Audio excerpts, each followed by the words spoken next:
कोंबडा बन. Crouch like a chicken. मला पाणी आण. Get me water. मनात वाच. Read silently.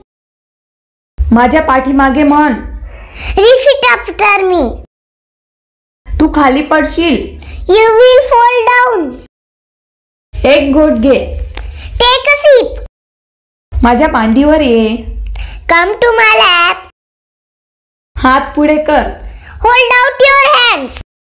पाय नको हलवू. Don't swing your legs. तुझे नाक व्यवस्थित पुसून टाक. Wipe your nose properly. तुझी शाळेची बॅग पॅक कर. Pack your school bag. पटकन कपडे घाल. Get dressed quickly. ते जमिनीवरून उचल. Pick it from the ground. तोंडातून पेन्सिल काढ. Take out pencil from your mouth. Hello friends, how are you? I am Suhani. If you like our video, please like, share and subscribe. Thank you.